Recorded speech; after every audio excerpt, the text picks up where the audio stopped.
दोस्तों आज जो मैं आपके सामने केस लाया हूँ जहाँ पर 29 साल की लड़की को 59 टुकड़ों में काटा गया, जिसके बाद बेंगलुरु पुलिस हरकत में आ गई और उसके कातिल की तलाश करने लगी। वही जिसके बाद 25 सितंबर को उसके कातिल ने उड़ीसा में वही उसे जाने से पहले कुछ ऐसे खुलासे किए जिस पर आप सोच भी नहीं सकते हैं। वही दोस्तों उसके कातिल ने आखिर ऐसा क्यों किया, आखिरकार क्यों उसे 59 टुकड़ों में काटा और वो उसकी मंशा क्या थी, तो चलिए जानते हैं।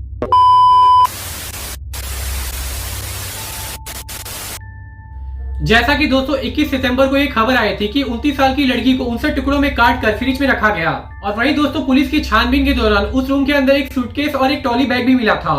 शायद से वो कातिल उस लाश को भी ठिकाने लगाने जा रहा था, लेकिन उस मोहल्ले में इतनी ज्यादा भीड़ थी जिसकी वजह से उस कातिल को लगा कि शायद ये मुमकिन नहीं है, तो इसके बाद वो वहां से फरार हो गया।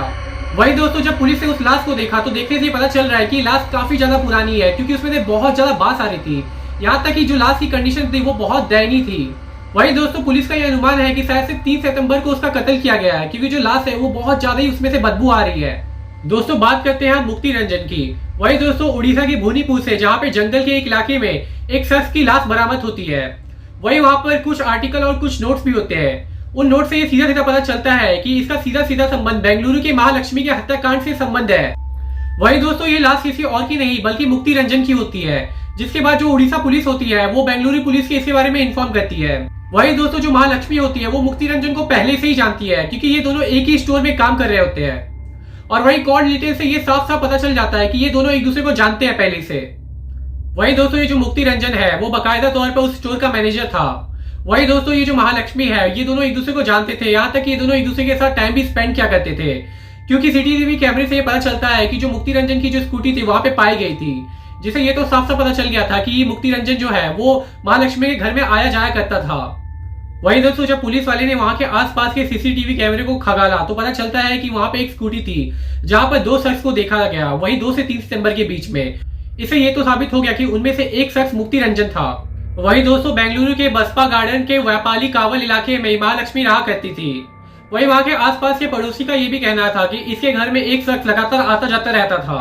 वही दोस्तों जिसके बाद महालक्ष्मी के पति हेमंत आते हैं और उनका कहना है कि अशरफ नाम के लड़के से महालक्ष्मी लगातार मिला करती थी, उसका मिलना जुलना लगा रहता था। जिसके बाद पुलिस वाले हरकत में आते हैं और उनका सारा शक अशरफ पे जाता है।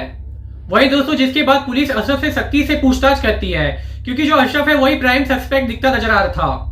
वही दोस्तों पुलिस के लाख पूछताछ करने के बावजूद भी उनके हाथों कुछ नहीं लगता है, लेकिन जो अशरफ होता है वो पूछताछ के दौरान कुछ ऐसा बताता है कि आप सोच भी नहीं सकते हैं। क्योंकि अशरफ ने बताया कि सितंबर के महीने में जो उसका भाई मुक्ति रंजन है उसे कॉल पे ये बताया कि उसे महालक्ष्मी का मर्डर किया है। वही जिसके बाद पुलिस वाले अशरफ को जाने देते हैं। वही दोस्तों जिसके बाद बेंगलुरु पुलिस होती है वो मुक्ति रंजन को खोजना स्टार्ट कर देती है। वही ये खबर मुक्ति रंजन तक भी जाती है, जिसके बाद वो अपने आप को जीना स्वीकार नहीं करता है और वो उड़ीसा में अपने कर लेता है। वही जहाँ पे उसकी लाश बरामद होती है तो वहाँ पे उसका एक लैपटॉप, बैग और एक मोबाइल भी मिलता है। वही दोस्तों जब वहाँ पे पुलिस पहुंचती है तो ये सब चीज बरामद करने के बाद जो मुक्ति रंजन होता है वो जाते जाते एक नोट भी लिखता है।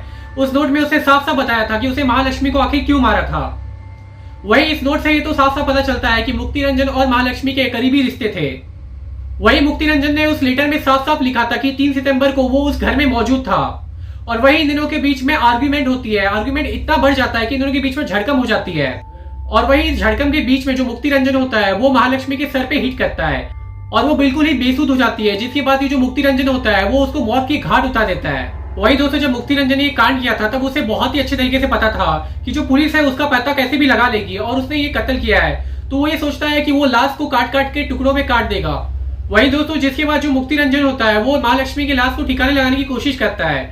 वो सबसे पहले एक ट्रॉली बैग लाता है। वही दोस्तों लेकिन वो ये भी सोचता है कि यहाँ पे बहुत सारे सीसीटीवी कैमरा है और इनमें से किसी भी सीसीटीवी कैमरा में अगर वो एक बार आ गया तो पुलिस को पूरा शक हो जाएगा। दोस्तों जिसके बाद वो इस प्लान को यहीं पे ड्रॉप कर देता है और इसके बाद वो सिंगल डोर रेफ्रिजरेटर आता है और फिर उसके बाद महालक्ष्मी को 59 टुकड़ों में काट कर उस फ्रिज के अंदर रख देता है। वही दोस्तों पुलिस का ये भी कहना है कि जैसे वो रूम को ओपन करते हैं तो वहां पे जो फर्श होती है वो पूरी तरह से क्लीन होती है ताकि किसी को भी कोई भी सबूत ना मिल सके। लेकिन ठीक इसके उल्टा जो महालक्ष्मी के जो परिवार वाले हैं उनका ये कहना है कि जैसे ही वो दरवाजे को ओपन करते हैं तो वहां पे पूरी खून खून बिखरी हुई होती है, यहाँ तक कि वहां पे कीड़े भी रेंग रहे होते हैं। वही दोस्तों ये दोनों बात एक दूसरे से अपोजिट है।